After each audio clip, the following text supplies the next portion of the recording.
Chez nous, il y a eu du vent toute la nuit.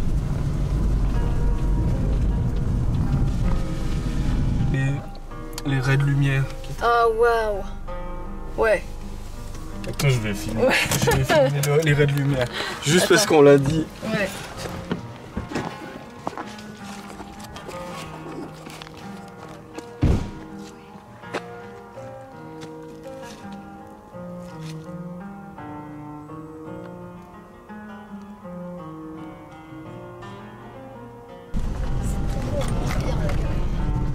C'est tellement beau, des fois je me trouve ridicule d'avoir construit ma ville où je l'ai construit. Alors que je connais plein d'endroits comme ça.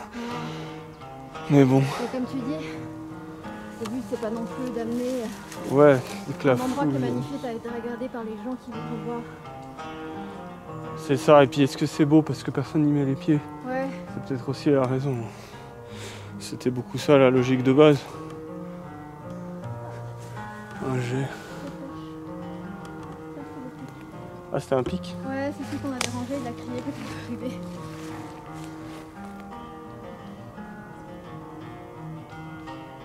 Il y en a un autre d'ailleurs de pic. Tu le vois? On l'entend taper. Ah, j'ai vu qu'il y avait un truc qui s'est glacé. Ouais, c'est dans l'arbre là-bas.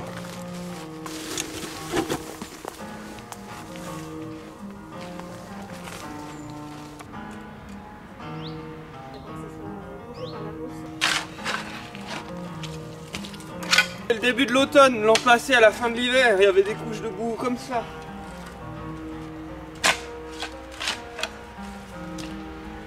Ah, ça fait des souvenirs des réminiscences de la guerre mondiale.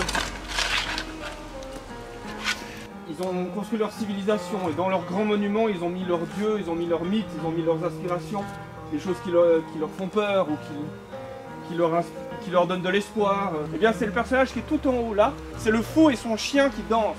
Lui, il est symbole d'innocence et de légèreté. Il ne sait pas qu'il est en danger, c'est pour ça qu'il peut aller là en haut danser. Et il sait pas que c'est dangereux, et il sait même pas qu'il est le premier à aller là-bas en haut.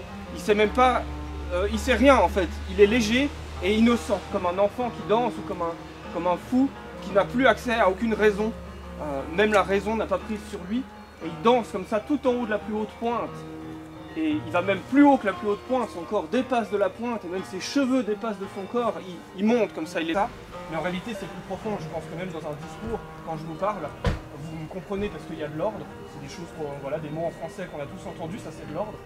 Et j'espère qu'il y a assez de désordre pour que vous ne vous ennuyiez pas du fait que c'est quelque chose que vous avez entendu 30 millions de fois.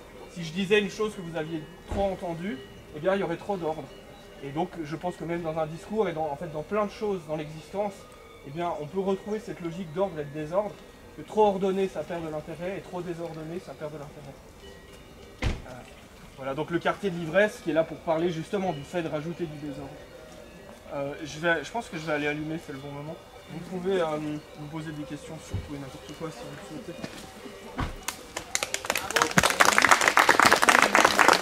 Merci. Ah, et puis pour vous dire des choses un peu concrètes que tout le monde se pose comme question, j'ai commencé à travailler le 6 mai de l'an dernier physiquement avec ce bâtiment que je vous ai décrit. J'ai construit dans ce sens-là en montant. Je vais allumer et je vais continuer à vous parler.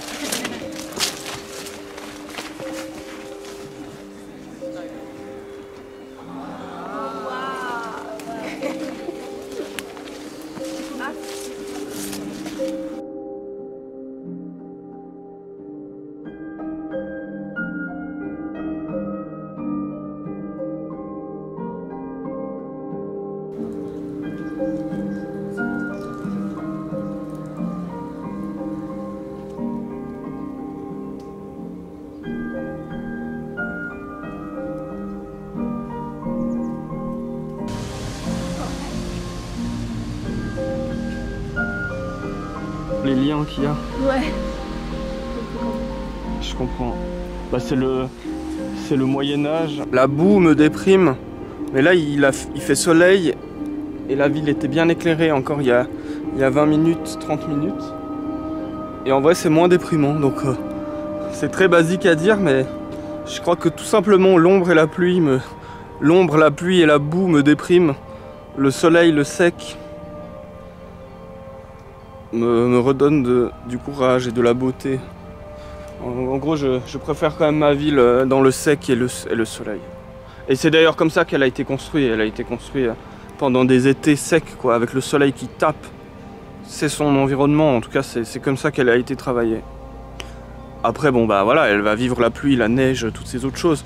Mais elle a été sculptée 2 jours au soleil qui tape la tête très fort. Et finalement, voilà son contexte, son milieu originel.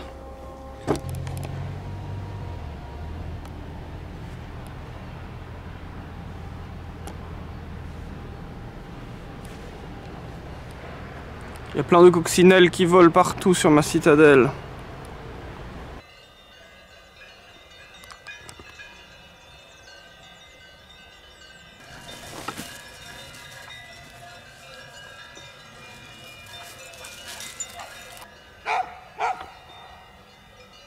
Qu'est-ce qu'il y a, Sirius? Qu'est-ce que t'as trouvé? Qu'est-ce que t'as trouvé? C'est quoi ça? Qu'est-ce que t'as trouvé? T'as trouvé un caillou? Oh oui, t'as trouvé un caillou.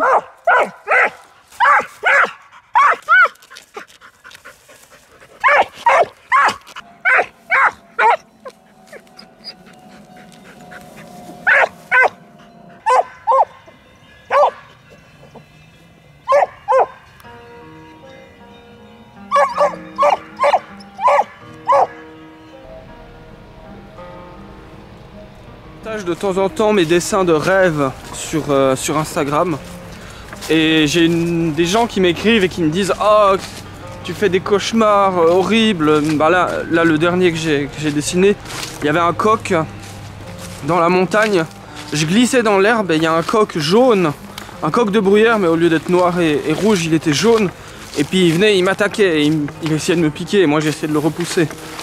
Et bon, sur le dessin j'ai mis un peu de sang, je sais plus si j'étais blessé, à quel point j'étais blessé ou non, mais enfin dans mon rêve. Et il y a une dame qui m'écrit « Ah, quel cauchemar !» Mais ce ne sont pas mes cauchemars, ce sont mes rêves les plus beaux.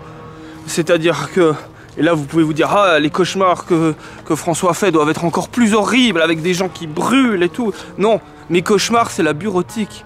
Mes cauchemars, c'est les transports en commun.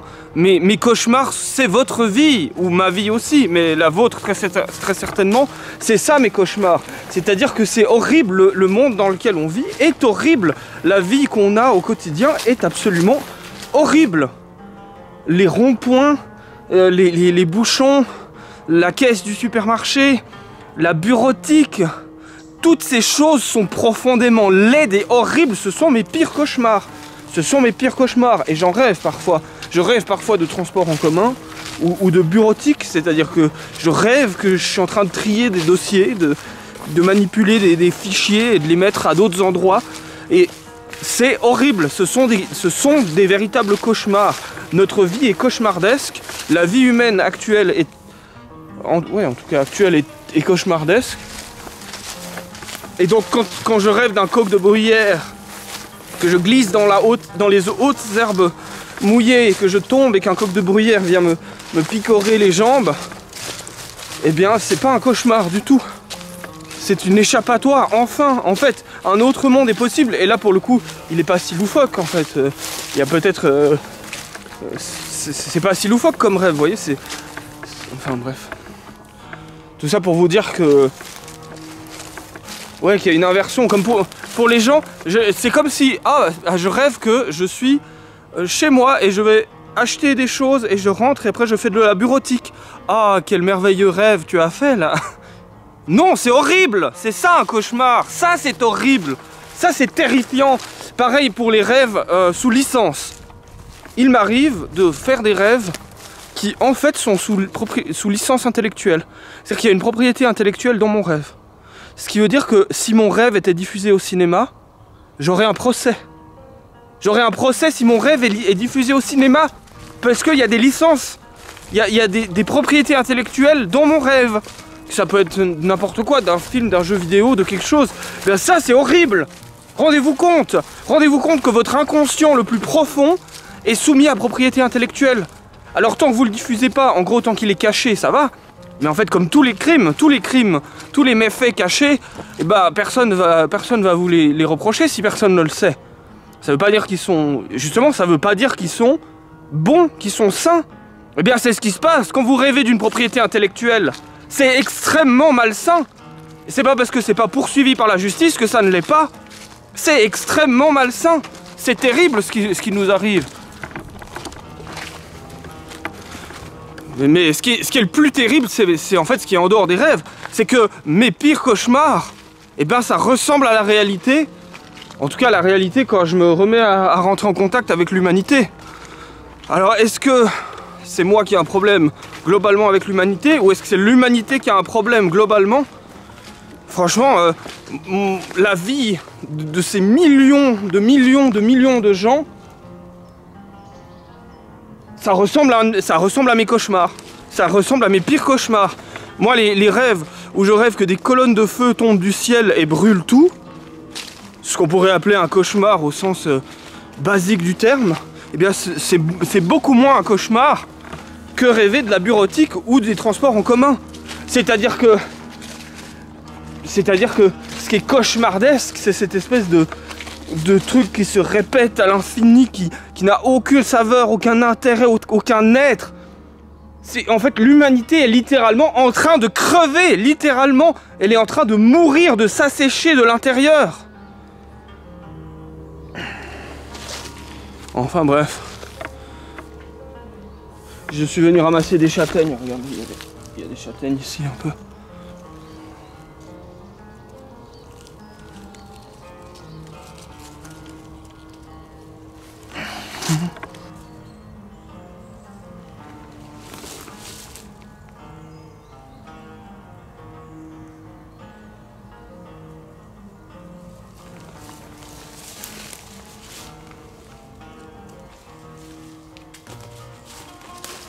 Regardez les belles châtaignes. Les belles châtaignes du châtaignier de l'abondance. J'ai eu peur qu'ils soient coupés parce qu'il y a eu pas mal de coupes d'arbres dans cette forêt. Mais le châtaignier de l'abondance est encore vivant.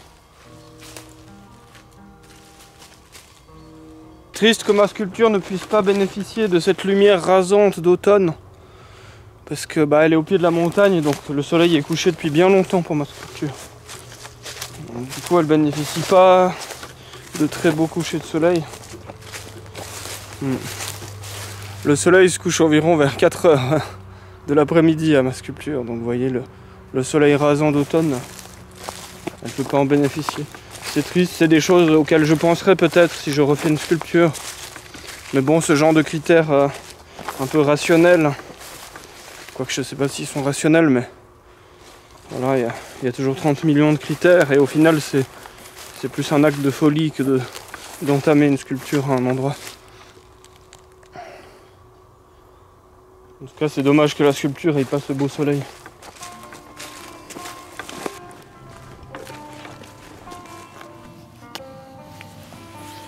Ils sont jolis comme ça tous ensemble.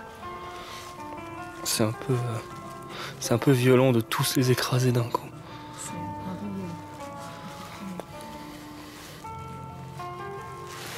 J'adore la couleur de la fumée. Tu vois la forme du rocher avec les branches et les racines qui se mêlent au rocher, enfin toute cette forme. Je crois que ça fait partie des plus belles formes qui m'inspirent dans le sens. La symbiose? Même pas, en fait, c'est pas très intellectuel, c'est vraiment juste directement de la forme. Comment on appelle ça? Des rythmes. Comme je disais souvent, d'ordre, tu vois, il y a ces trucs qui se répètent. Donc il y a un ordre parce qu'il y en a qui ont des feuilles, et puis après il y a un ordre qui varie un peu parce qu'il y en a qui ont perdu leurs feuilles, mais c'est la même forme de base. Et puis tout d'un coup c'est rompu par du rocher. Enfin les rythmes, je pense que dans une forme comme ça, et en réalité dans n'importe quel bout de prairie sauvage, hein, mais là c'est encore plus intense parce que les formes sont préservées, parce qu'elles sont pas piétinées comme ici sur le chemin où tout a été piétiné. Là il y a un maximum de formes qui sont préservées. Ça fait partie des formes qui m'inspirent. Et je pense qu'il y a des leçons de rythmique, en tout cas visuelle, à prendre. Ça fait partie des plus belles rythmiques visuelles qui existent. Et dans une prairie, c'est au mois de mai-juin, une prairie en fleurs, c'est des rythmiques visuelles extrêmement belles. Vraiment, elle est en suractivité parce qu'elle est tapée par le soleil, la fourmilière. Hier, je voyais une fourmilière dans la forêt, il pleuvait à moitié, c'était la nuit. Il y avait genre 2 fourmis qui se baladaient sur l'immense dôme. Et là, ça grouille comme pas permis.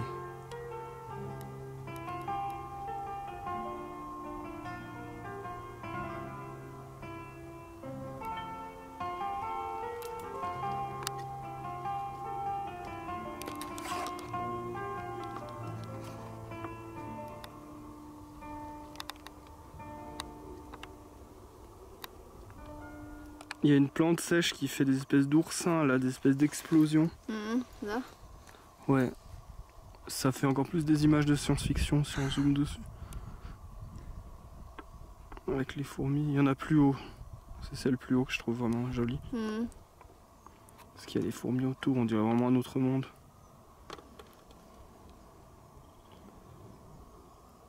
Elle est pas mal cette fourmilière. D'ailleurs, ils sont en train de...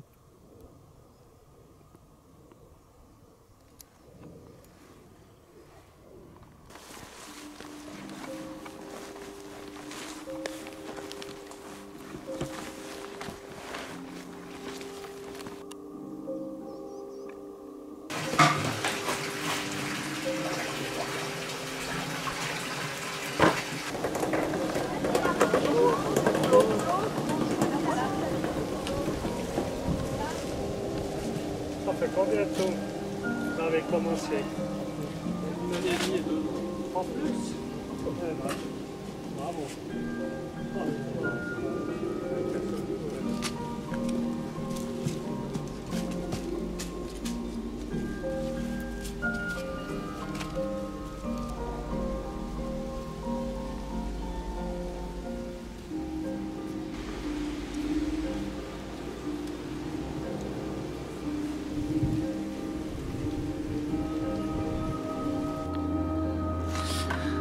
Oui, quand je sculpte, c'est difficile de filmer parce que j'ai les mains toutes sales.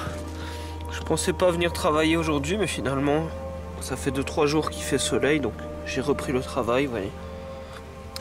Le bas du quartier de l'ivresse, et puis la porte des métamorphoses, la porte de la métamorphose, la porte principale de la ville. Eh oui, c'est dommage, hein, tout ça, toute cette construction, j'aurais pu filmer quand je faisais, mais en fait c'est pas possible, j'ai les mains sales, il faut régler la caméra. C'est trop compliqué de faire 30 choses en même temps.